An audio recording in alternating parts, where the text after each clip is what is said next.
In this video, we're going to go over the basics of AddressTwo, where things are and what they do. When you first log in, this is the screen that you'll see. It's your home page. You'll see that you've got your recent contacts. So if you want to dive into somebody you recently were looking at the last time that you were logged in, you can go ahead and click on that contact. You also have any overdue task, current task, and upcoming task, with your oldest task at the very top. On the left-hand side, you have your menu, which you can toggle back and forth. If you click this button, that will collapse that menu and you'll have more screen to work with, or you can click on that button again and it will bring your menu back up. In your menu, we have task and history. That's where you can look at your tasks in detail, as well as any history, which are tasks that have already been completed or something that you've added originally as a history item.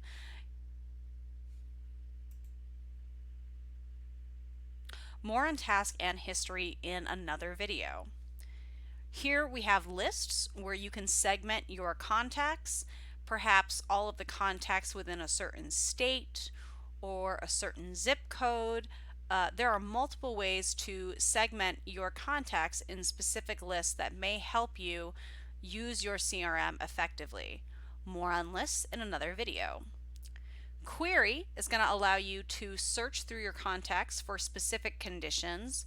It's very similar to our quick search up here, except you can look for things like contacts that where the email address is blank, or if they're in a certain state, or if they're within a certain radius of a specific zip code. Tons of possibilities with query, and again, we'll cover that actually in another video. Marketing, this is where all of your email marketing is going to be contained. So if we actually, let's go ahead and click on marketing real quick.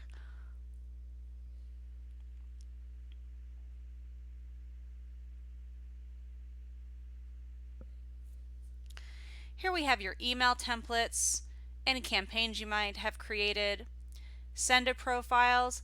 These are the email addresses that you will be sending from within your CRM. Marketing stats. You can look at your email that's been sent, delivered, the number of views, clicks, bounces, and unsubscribes for a specific period of time. Here you have your marketing outbox. That's going to be any outgoing marketing emails that you have scheduled. And then your marketing sent box, that will be any emails that you have already sent. More on email marketing in another video. Also under marketing, we have web forms, which are forms you can put on your website that when visitors fill out, they'll be added to your CRM. Trigger links, which you can create specialized links that perform certain functions within your CRM so that when a contact clicks on them, maybe they're added to a list or a campaign. Pipeline, any opportunities that you have coming up or you've completed or won. If we actually go to pipeline,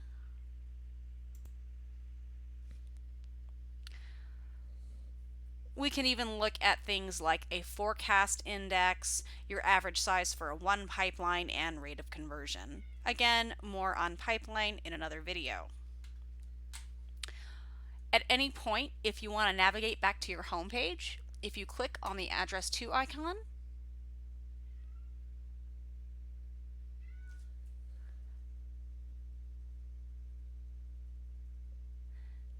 that will take you back to your home page. Above your recent contacts and tasks, if you have any tasks that are unassigned to users, we have a notification for you. You can click here and assign those tasks. If you've created any new contacts by BCCing in your Addy in your email and they're not already in your CRM, we'll let you know up here, and then you can click on this notification to go ahead and sort those. More on Addy in another video. Up here we've got your quick search. So maybe you want to get into a contact, they're not a recent contact. Let's look up John.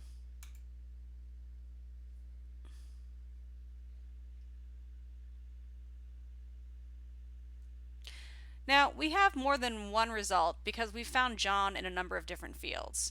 whatever you type up here, it's going to look for that exact lettering and that sequence in the first name field, the last name field, the company name, as well as the email address.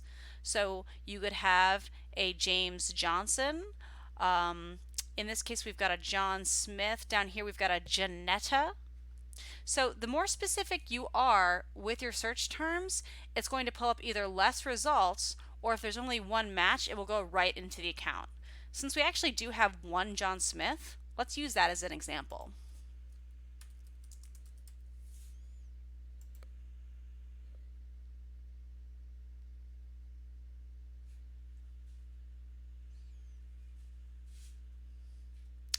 Because we only had one matching result, it took us right into the account. Next to your search bar, you can add a contact. So let's say I wanted to add Ann Linder. Now, if the system already thinks that that might be a duplicate contact, it's going to alert you. Now, as first and last names go, it's very possible to have somebody with the same name that is in fact a different contact in your CRM. So we're going to give you an initial warning here. But if an email address matches,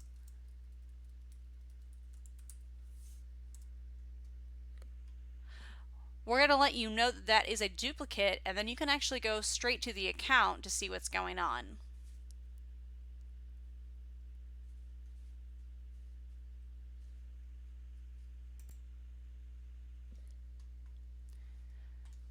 And now we can look at that account. Is it a duplicate? Maybe we need to still add another contact or account that does have that same email address. I wouldn't advise it, but maybe there's a reason that you need to do that.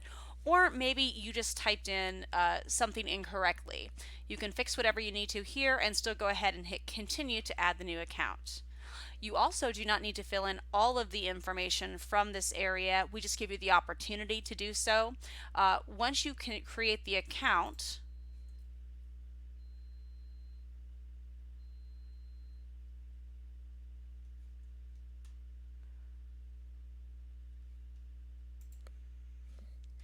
you'll still have the opportunity to continuing adding information such as company name, company phone number, and so on.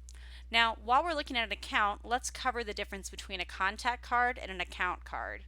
Your contact card is going to contain the individual's contact information, so their specific phone number, their specific email address, a salutation perhaps. We also give you the option of birth date, anniversary date, title, department. You can add more fields here if you like.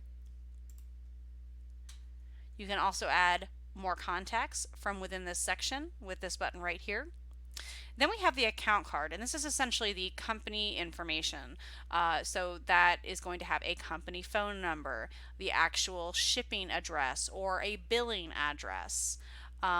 You can also have special custom fields, your customer status, and so on.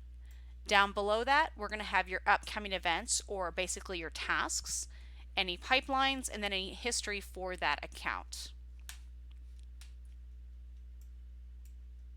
Now, next to the Add Contact button is a Browse All Contacts button. It looks like a little address book. When you click on that, that's going to bring up all of the contacts that you have in your CRM. So maybe you wanted to export all of those contacts into a spreadsheet file, or what we call a CSV. You could click on that button and see that it's bring up all the accounts. So we've got 110 records, or you can think of those as contacts, and 108 accounts. And then if you click on Use This List, we have our Global Update section. We'll cover this more in another video, but from here you can export, you can edit the details of your search results, you can add events, add to a list, send emails, delete contacts. Again, more on global updates in another video. Moving on over to the right, where we've got your name and user icon. If you click on that, that's where you can get to your settings, You can also update your user icon with your own image if you click on that button right there. Choose a file and upload. Let's go to settings real quick. Now, what you see under settings may vary depending on your user permission, but if you're an administrator, this is where you're going to see all of your users and accounts. You can add users, you can deactivate users, you can change usernames, names, email addresses, and passwords, as well as user permissions. Down below that, this is where you can, under your account admin, update your payment method or upgrade your account should you find you need to change. You can look at or edit your custom fields, your owner roles, your event types, which are applicable to your history and task events, your address types,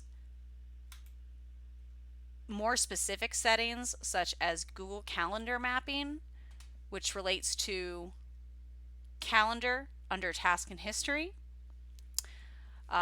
You can turn on or off your daily task list that you get from Addy, required event type, your auto opt-in, which is if new contacts are automatically opted in or not to your marketing email. You can turn on sync for QuickBooks Online. You can sync Outlook if you've got Outlook 365, and you can also sync your files with Dropbox. And then if you speak French and want to change your language to French, you also have that option here at the bottom.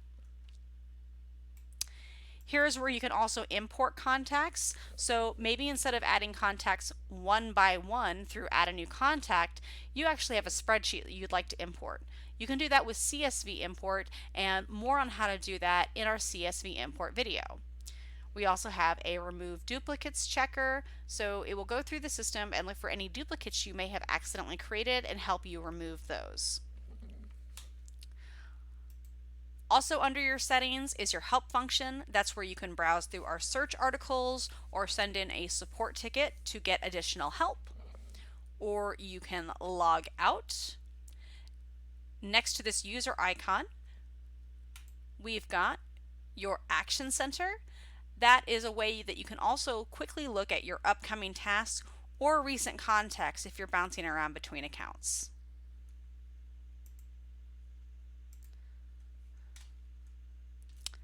And that's the general overview of AddressTwo. Should you find you need any help or have any questions, please see our other tutorial videos or reach out to us again with using that help button, or you can send us a direct message through regular business hours by clicking this little blue bobble down here and send us a message. If we're available, we'll respond as quickly as we can. Thanks for watching.